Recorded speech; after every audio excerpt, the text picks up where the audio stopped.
न्याय दो। रवाज दबाना बंद करो, तानाशाही नहीं चलेगी।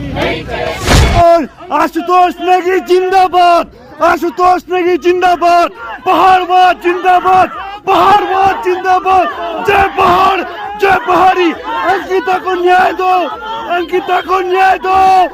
धामी सरकार होश में आओ, होश में आओ। गुंडागर्दी बंद करो, बंद करो, बंद करो। पुलिस प्रशासन मुर्दाबाद, मुर्दाबाद, मुर्दाबाद, मुर्दाबाद, मुर्दाबाद, मुर्दाबाद, मुर्दाबाद, मुर्दाबाद, मुर्दाबाद, मुर्दाबाद, मुर्दाबाद। सिरकोट के हमारा आशुतोष हमारा बेटा है, वो भी हमारे सिरकोट का है। आज हम जब सारे इतने महिला, हम सारे सिरकोट की महिला आ रखे हैं। आज वो इतना काम करता है, इतना न्याय लड़ता रहता है। आज उसको बंद करे, अगर उसने न्याय के लिए लड़ाई लड़ी, उसको तो बंद कर दिया, हम भी सब बंद हो जाएंगे वहाँ। आज हम जब तक उसको न्याय नहीं मिलेगा, हम आग लगा देंगे। आज हम, हमारा बेटा है वो, इतना 1.5 साल से लड़ रहा था उनके साथ। और आज शासन प्रशासन को करना चाहिए था, माँ बहन बेटियों को सुरक्षा देने का, न्याय देने का। वो काम हमारे आशुतोष भाई कर रहे थे। और जो बेटियों को न्याय दिलाने का काम कर रहे हैं, उनको तुम गिरफ्तार कर रहे हो। तो शासन प्रशासन ने अपनी मंशा साफ कर दी है कि वो पीड़ितों के साथ नहीं है, उत्तराखंड की जनता के साथ नहीं, वो बेटियों के अपराधियों के साथ खड़े हैं, उनके आकाओं के चरण वंदना कर रहे हैं। तो हम कहना चाहेंगे अपने वर्दीधारियों से कि आकाओं का, इन पीड़ितों का, पीड़ित अपराधियों का चरण वंदना करना बंद करें, हमारी बेटी को न्याय दें और आशुतोष नेगी को रिहा करें। यहाँ ऐसे तानाशाही अन्याय हो रहा है और यहाँ पे हमारी आवाज को दबाया जा रहा है।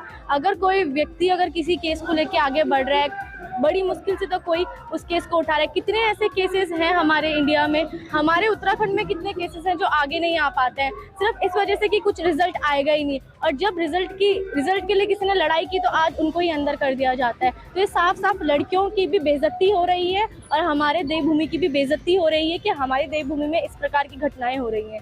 तो ये हर व्यक्ति से निवेदन है इस देवभूमि के कि आप लोग आगे आइए और अगर आप लोग चाहते हैं कि आपकी घर की बेटियां बहुएं सेफ रहें तो आप लोगों को लड़ना पड़ेगा।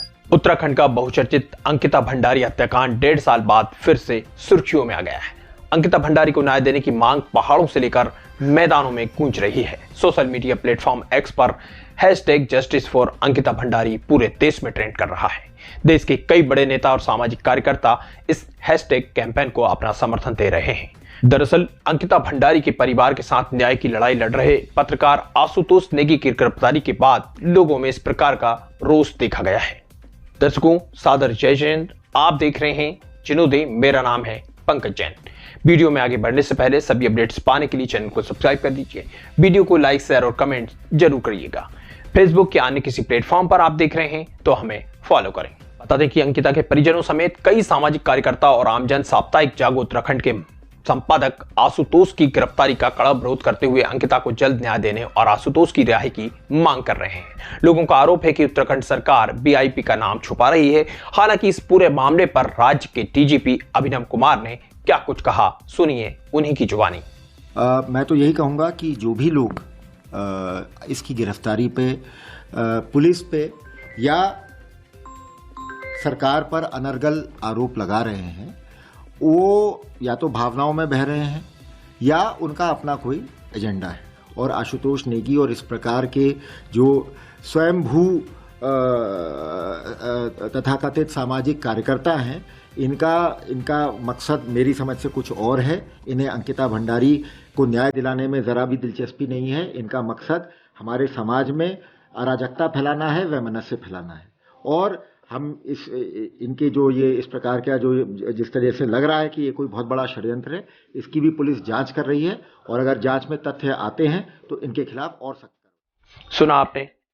अरे डीजीपी साहब, आपको तो अंकिता को न्याय दिलाने वालों के खेमे में होना चाहिए था। लेकिन इस देश का दुर्भाग्य देखिए, आप तो उल्टा उसके न्याय की लड़ाई लड़ने वालों के दमन पर आ गए। आप ही बताइए, लोग किससे अपनी पीड़ा बताएं? अब तो इन धर्मात्माओं से त्रस्त जनता कहने लगी है, नारी बंधन वाली भाजपा सरकार के प्रधान मन की बात तो खूब किया करते हैं, लेकिन यदि किसी पीड़ित ने अपने मन की बात इनसे कर दी तो उसको जेल जाने की भी एक गारंटी देते हैं। इनसे किसी ने यदि प्रश्न पूछ लिया तो ये उसे बर्बाद करने में बिल्कुल भी देरी नहीं करते। यही वजह है कि आजकल ईडी हो या सीबीआई, ये भाजपा की निजी एजेंसियां बनकर रह गई हैं। बंधुओं, इस मामले में जिस वीआईपी के लिए इस जैन युवती के साथ दरिंदगी हुई वह कोई और नहीं बल्कि भाजपा का दिग्गज बताया जा रहा है। जिस हैवान ने दुष्कर्म के बाद इसकी हत्या कर दी वह भी भाजपा नेता का अय्यास बेटा है। और इतना ही नहीं, और जिस स्थानीय विधायक ने सबूत मिटाने की कोशिश की वह भी इसी संस्कारी भाजपा का धर्म योद्धा है। खैर छोड़िए, पहले जान लेते हैं कि जैन समाज की इस युवती के साथ किस तरह की दरिंदगी की गई थी। उत्तराखंड की राजनीति में अंकिता भंडारी हत्याकांड ने साल 2022 के उत्तरार्ध में हड़कंप मचा दिया था। 18 सितंबर 2022 की इस घटना को याद कर आज भी लोगों की आंखें नम हो जाया करती हैं। एक 19 वर्षीय जैन युवती जो अपने सपनों को पूरा करने के लिए घर से निकलती है, एक रिसोर्ट में रिसेप्शनिस्ट का काम शुरू करती है, लेकिन उसे क्या मालूम था जिस रिसोर्ट को वो अपना भविष्य समझ रही है वह उसका काल बन जाएगा। दरअसल ऋषिकेश के बनतरा रिसोर्ट में आने वाले वीआईपी गेस्ट को स्पेशल सर्विस देने का दबाव बनाए जाने पर अंकिता ने विरोध करते हुए रिसोर्ट में जिस्म फरोशी रोकने की कोशिश की थी, जिस वजह से उसकी 18 सितंबर 2022 को हत्या कर दी गई। 24 सितंबर 2022 को पुलिस ने उसका शव चीला नहर से बरामद किया था। धामी सरकार ने डीआईजी रेणुका देवी के नेतृत्व में एसआईटी का गठन किया। एसआईटी ने हर पहलू की जांच की। तीनों आरोपियों को गिरफ्तार किया गया। इनके खिलाफ करीब 500 पेज की चार्जशीट कोर्ट में दाखिल की गई। इसमें 100 गवाहों के बयान लिए गए। जांच में सामने आया कि अंकिता ने स्पेशल सर्विस देने से मना कर दिया था। के बाद पुलकित आर्य ने उसका शोषण शुरू कर दिया। रिसोर्ट के कमरा नंबर 106 में मैनेजर सौरभ भास्कर ने भी कई बार रेप की कोशिश की। केस में भाजपा से निष्कासित विनोद आर्य के बेटे पुलकित आर्य पर रेप और हत्या के आरोप लगे हैं। इस केस में पुलकित की मदद का आरोप सौरभ भास्कर और अंकित गुप्ता पर भी है।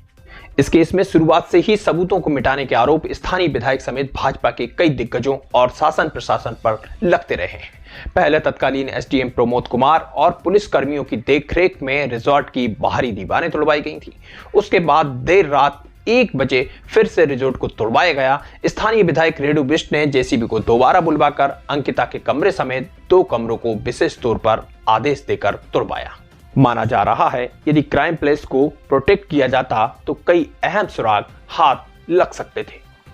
जहां तक कि जिस वीआईपी गेस्ट को सर्विस दी जानी थी वह कोई और नहीं, कथित तौर पर राज्य भाजपा महासचिव अजय कुमार हैं, जिनका नाम जांच में सामने आया था। अंकिता, हम शर्मिंदा हैं कि अब तक तुम्हें न्याय नहीं दिला सके।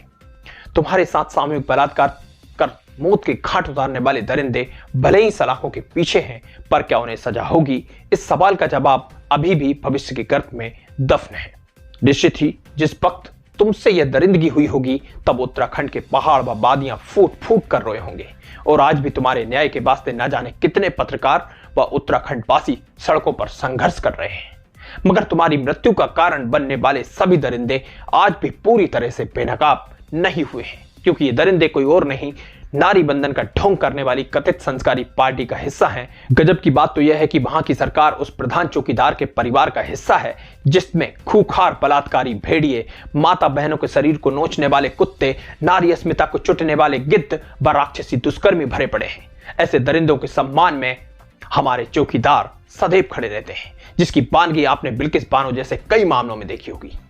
बेटी पढ़ाओ बेटी बचाओ का नारा देने वाली संस्कारी पार्टी के कुकर्मी नेता के देह माफिया बेटे द्वारा तुम्हारे साथ दुष्कर्म और हत्या के बाद पूरा देश रोया था, और आज भी तुम्हें याद कर हर किसी की आंखें नम हो जाया करती हैं।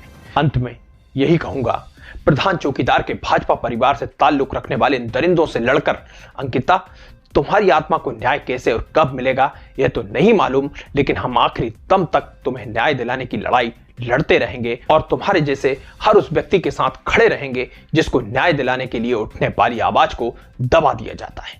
यदि अब तक आपने चैनल को सब्सक्राइब नहीं किया है तो तुरंत कर दीजिए। वीडियो को लाइक, शेयर और कमेंट्स जरूर करिएगा। फेसबुक या अन्य किसी प्लेटफॉर्म पर आप देख रहे हैं तो फॉलो करें। देखते रहिए, हम बताएंगे आपको हर वो सच जो गोदी मीडिया आप तक कभी नहीं आने देता, क्योंकि हम आपके लिए सच को ना दबने देंगे और ना ही छुपने देंगे। आज के लिए बस इतना ही। फिर होगी मुलाकात किसी अन्य वीडियो के साथ। तब तक के लिए देते हैं आपसे विदा। सादर जय जिनेंद्र।